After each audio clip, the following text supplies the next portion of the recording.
araw mga boss ay test natin yung ating 4 channel na mixer. Nabuksan natin mga boss yung ating 4 channel na mixer. Ito siya. Ito yung laman ng ating 4 channel na mixer. Yan.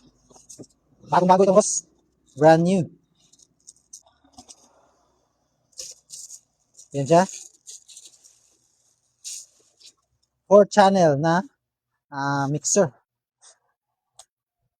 Yan, pwede siya sa USB mga boss. At pwede siya sa Bluetooth.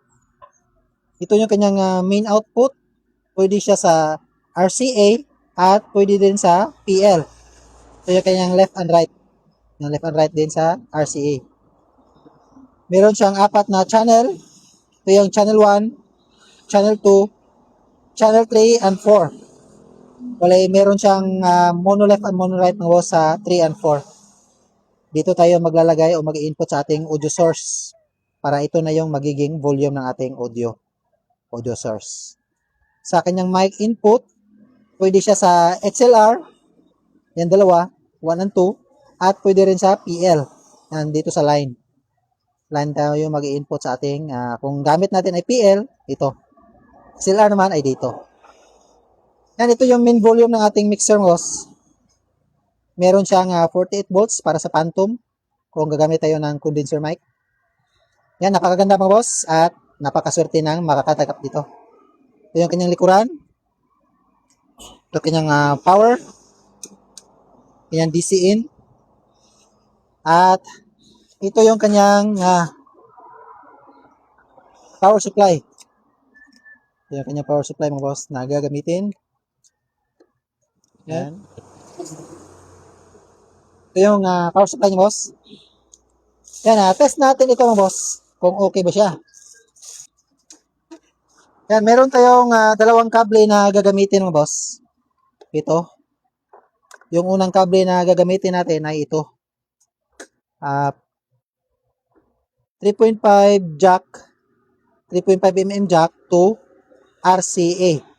Yan, ilagyan natin ito ng adapter mo boss para sa ating audio source. Lagyan natin adapter ito boss para maging PL siya. Kasi yung saksakan ng ating 3 and 4 ay PL. Kaya nilagyan natin ito ng adapter. Yan. Yung pangalawang kable ng boss ay ito. RCA to RCA. Yung gagamitin natin para dito sa ating main output. Wala kasi tayong PL to RCA ng boss. Kaya ito yung gagamitin natin. RCA to RCA. Ito yung gagamitin natin para mag-input sa ating amplifier. Yan unang connection natin mga boss ay ito. RCA. Dito tayo mauna sa ating main out. Yan. Left and right. Sa ating main out ng ating mixer. Tapos yung kanyang kabilang side na boss, ito na yung didiretso sa ating input ng ating amplifier. Yung gamit pala natin na amplifier ng boss ay integrated ADB audio. At yung gamit natin na speaker box ay yan, dalawang D12 na passive. 400 watts sa speaker at 300 watts sa tweeter. Yan, balik tayo dito mga boss sa ating connection. Ito na yung galing sa main out ng ating mixer, left and right. Diretso na yan dito sa ating input o audio input ng ating amplifier. Yan, left and right din. Yan, audio in. Yan. Ganyan lang kasimple mga boss yung ating connection na mula sa ating mixer to amplifier. Sa audio source naman, yung gamit natin ay laptop ay ito. 3.5 mm to RCA na may adapter tayong nilagay. Yan. Dito sa kanyang auxiliary out, sa out ng ating laptop. Yan, yung 3.5 mm. Yung kabilang side niya, ito yung mag-i-input dito sa ating mixer. Sa channel 3 and 4, mono left and mono right. Dito tayo magsasaksak. Yan.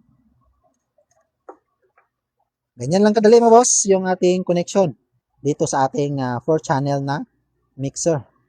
Tapos saksak natin yung ating power supply dito sa ating mixer.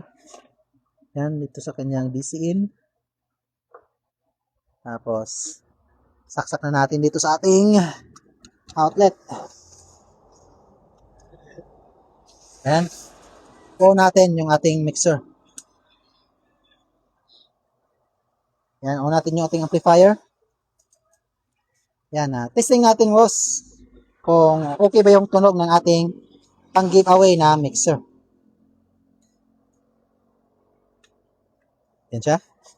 Yung gagamitin natin na sound check ay battle mix mga boss. Yan yung gagamitin natin para iwas copyright tayo sa ating mga sound check. Ito yung gagamitin natin ay yan, Diginel. Yan siya.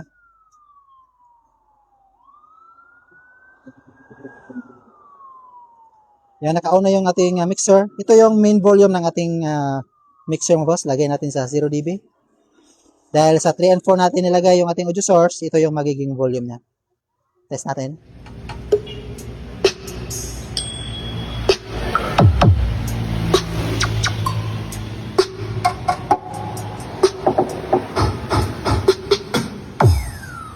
It's your boy,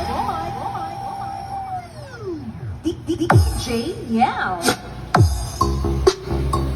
Yan yung tunog ng ating mixer mga boss. Yan, ito yung kanyang gain. Pwede nyo yung dagdagan dito.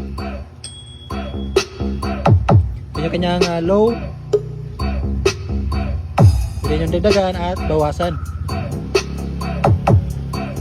Ito yung kanyang mid tsaka sa high. Ito yung kanyang effects mga boss. Lagyan natin ng effects.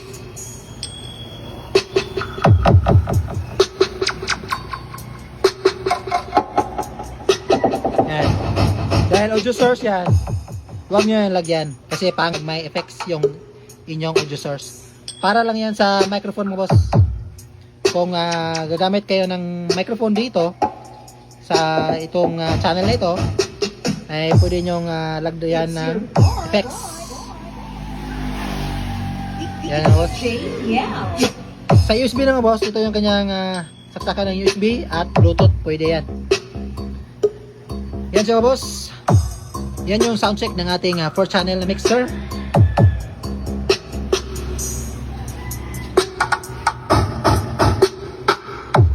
Yan try naman natin sa ibang sound check boss. Iwas para pagka-iwas tayo sa mga copyright mga boss, ito yung ganitong mga sound check yung gagamitin natin. Kasi may nagtanong ba't ganito yung mga sound check daw natin. Iwas copyright lang tayo mga boss. Yan, kaya yun yung music na ginagamit natin.